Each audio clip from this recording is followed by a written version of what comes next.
Topic शुरू करने वाले हैं 3 वर्ग का। कक्षा कौन सा है? 11वीं इतिहास का। ठीक है, 11वीं इतिहास में हम देखते हैं 3 वर्ग का जो टॉपिक था। इसमें टॉपिक शुरू करते हैं। देखिएगा, 3 वर्ग, आखिर आपके मन में प्रश्न होगा 3 वर्ग क्या है?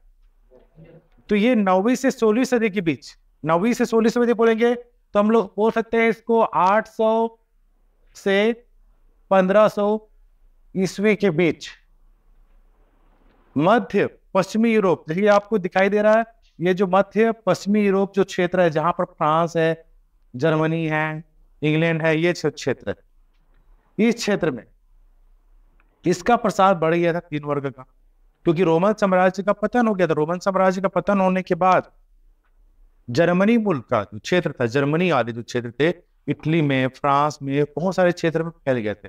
तो पूरा जर्मन मुल्क का जो क्षेत्र हो गया था यह मध्य पश्चिमी यूरोप, जो कि ईसाई धर्म को मानने वाले थे।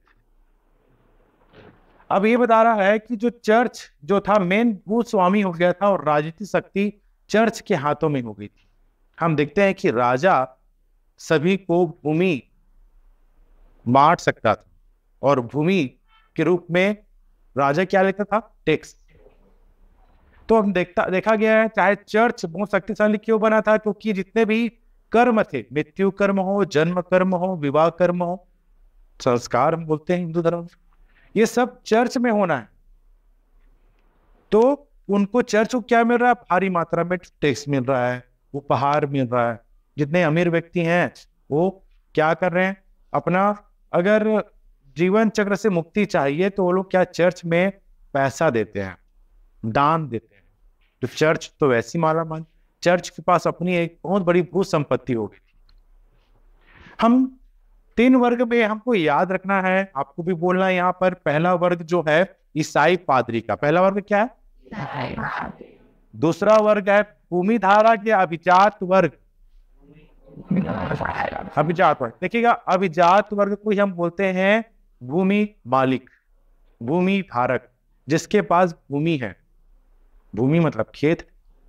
तीसरा है कृषक, सबसे छोटा है, पैसे नहीं है इसके पास, कृषक के पास, क्योंकि यह प्राचीन काल से अब तक शोषण होता जा रहा है, किसानों का शोषण होता रहा है। और ये 3 वर्ग में सबसे निचला वर्ग है कृषक वर्ग, मजदूर वर्ग, जो कार्य करता है।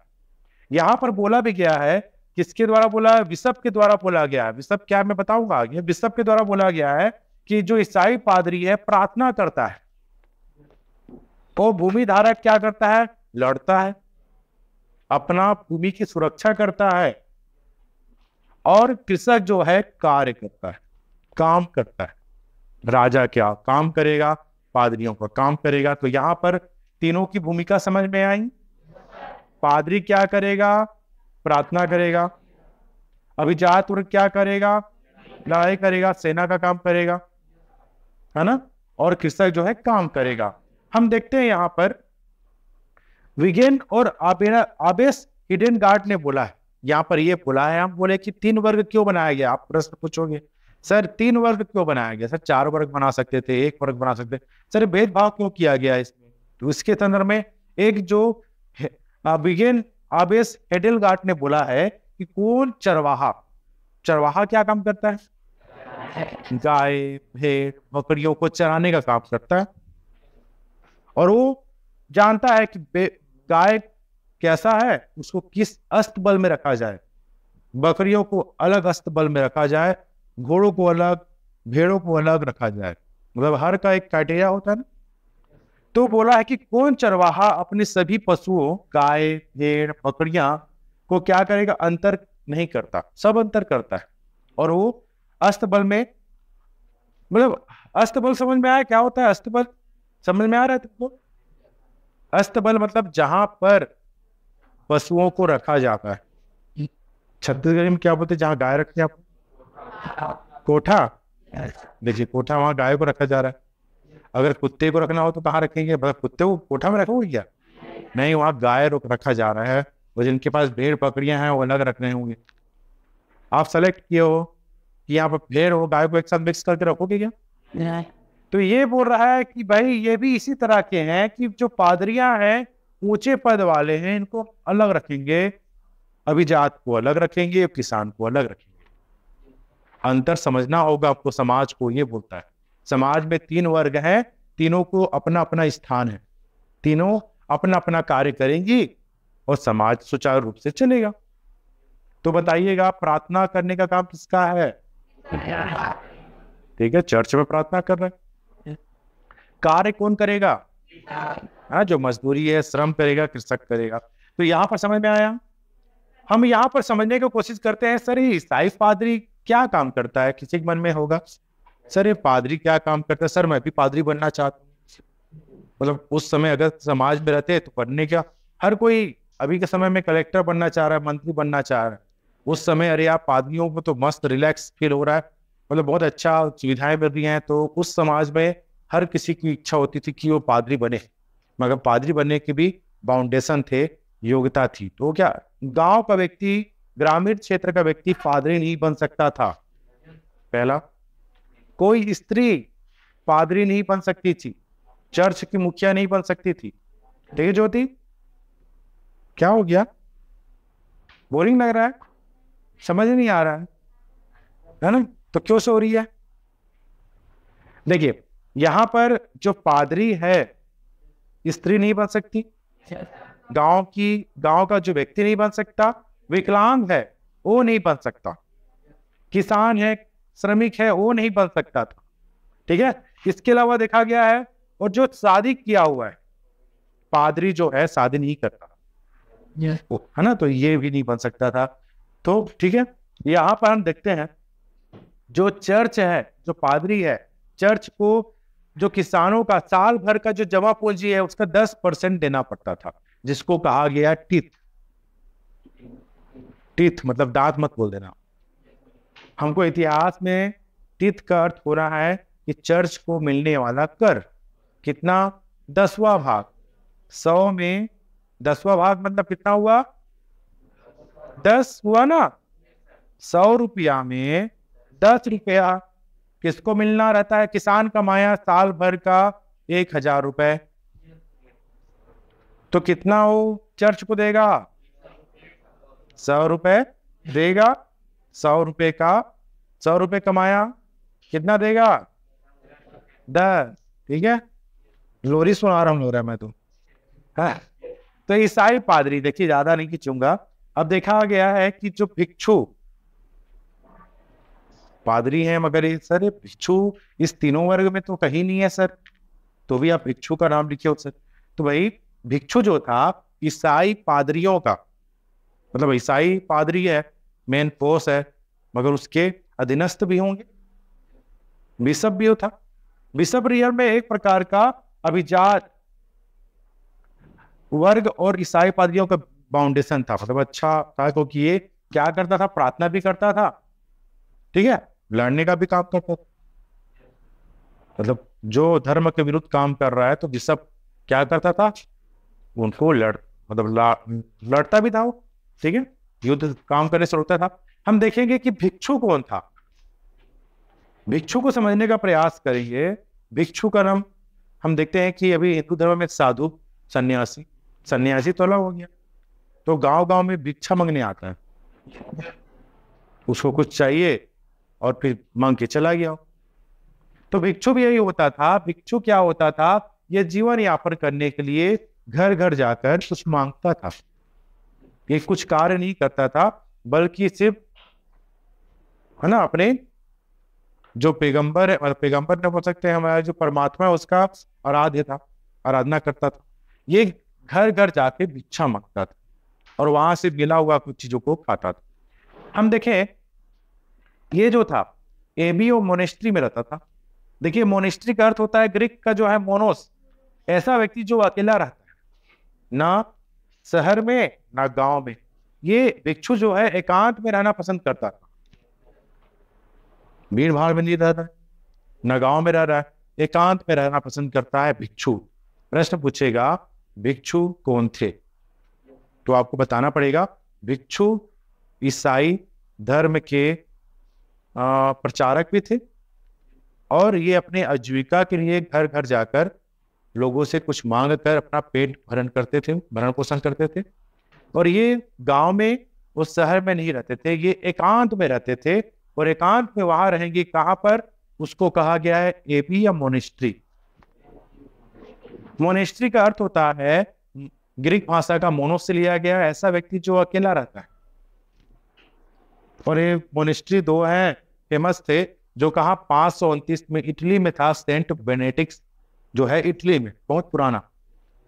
और है 910 में बरगंडी में है, क्लूनी में, है ना। ये आपको याद नहीं करना है, बस जानना है ना। मोनेस्ट्री था। अब देखा गया है यहां पर,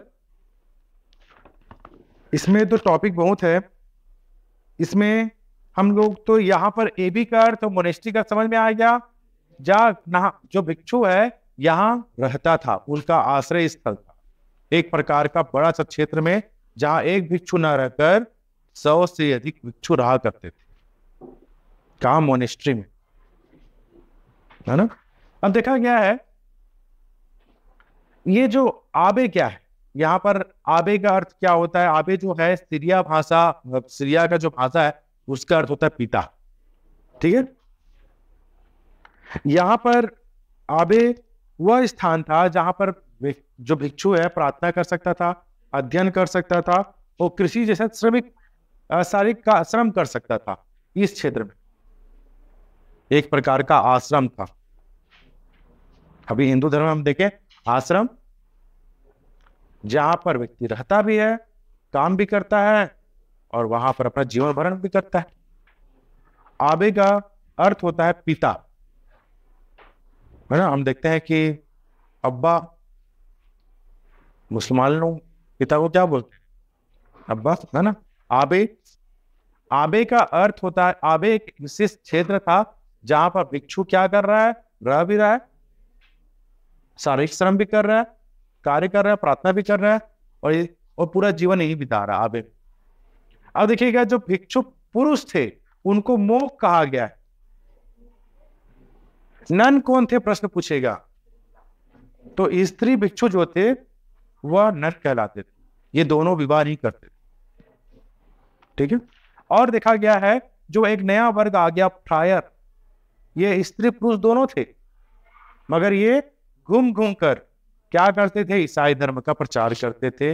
ये एक जगह रहना पसंद नहीं करते थे। जैसे कि भिक्षु एक जगह रहना, आबे में रह लिए, मोनेस्ट्री में रह लिए, तो ये दोनों में नहीं रहते थे। ये क्या क्या करते थे, घूम घूम कर ईसाई धर्म का प्रचार करते थे, और ये रहते थे। इसको फ्रायर कहा गया है। ये शब्दावली है, ये आपको जानना, इसमें इंपॉर्टेंट क्या है आपको याद रखना है कि 3 वर्ग में कौन कौन से आते हैं, ईसाई, पादरी, अभिजात, उकिसट।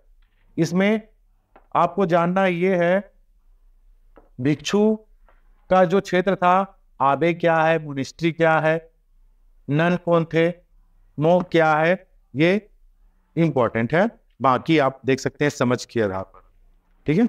इसके अलावा दिया भी है यहाँ पर, बेनेडिक्ट मठों में भिक्षुओं के लिए एक हस्तलिखित पुस्तक होती थी, जिसमें नियमों में 73 अध्याय थे।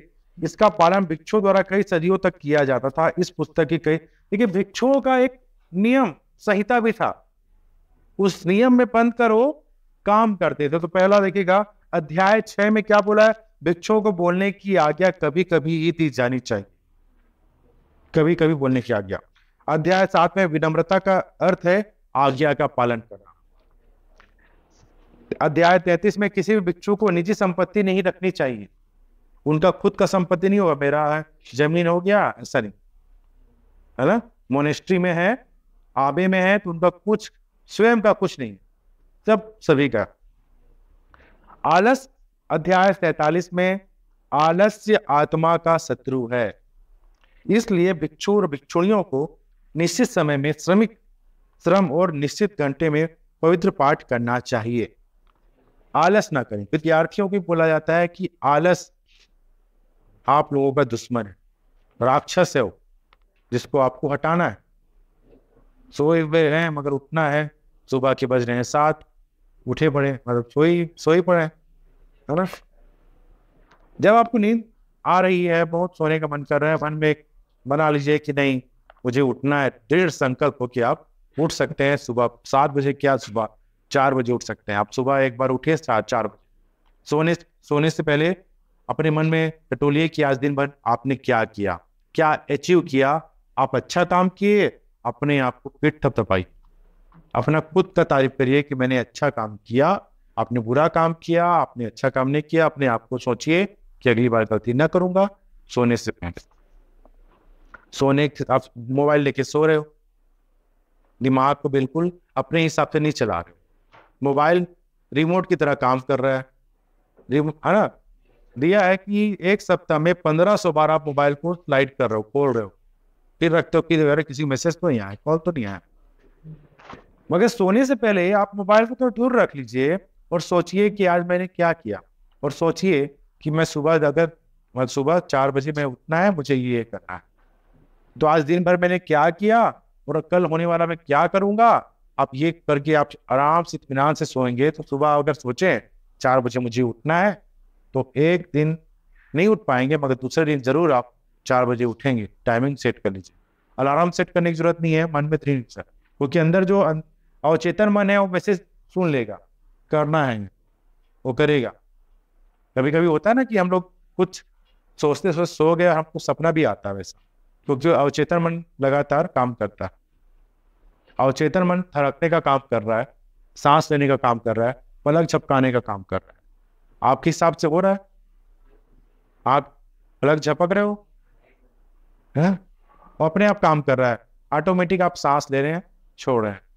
अवचेतन मन दिमाग सेटल किया हुआ है। कहां पर मच्छर काटा, मच्छर उड़ने के बाद आपको वहां पर खुजलाहट हो रही है, जान के मैसेज चला गया है, दिमाग ने उसको क्लिक कर लिया है कि हाँ यहाँ पर कुछ है। तो आप वो अब जगे हुए, तो आप अब सोने के बाद भी आप जागते हो भाई, अंदर अवचेतन मन काम करता है और जरूर काम करता है। तो ये जो टॉपिक है यहीं पर समाप्त होता है। चर्च और समाज को हम पढ़ेंगे, अभिजात वर्ग पढ़ेंगे, इसमें जागिर क्या होगा पढ़ेगा, नाइट क्या है। आप नाइट को भी जाने होंगे, बहुत सारे हॉलीवुड फिल्म देखते होंगे जिस सैनिक पूरी तरह से मुखौटा बांधा हुआ है, उसका चेहरा दिख ही नहीं रहा है, पूरा सिल्वर या गोल्डन कलर का मुखौटा है ना, पूरा हर शरीर का हर पूरा कवच से ढका हुआ है। तीसरा वर्ग आएगा, किसान आएगा, बंधा कैसे बनाते थे भाई हमको, सामंतवाद क्या है, फिर इंग्लैंड आएगा, फिर चौथा वर्ग आ गया, नगरवासी आ गया, फिर 14वीं सदी का संकट आ गया। इसी प्रकार से ये अध्याय कंप्लीट हो जाएगा। अभी हम इसको पढ़ेंगे। आप लोगों को एक वाक्य के उत्तर लिखना है। प्रश्न है, पादरियों ने स्वयं को किस वर्ग में रखा था? बताओ। प्रथम वर्ग में रखा था, पहला वर्ग। अंतिम वर्ग था कृषक। अगला प्रश्न है,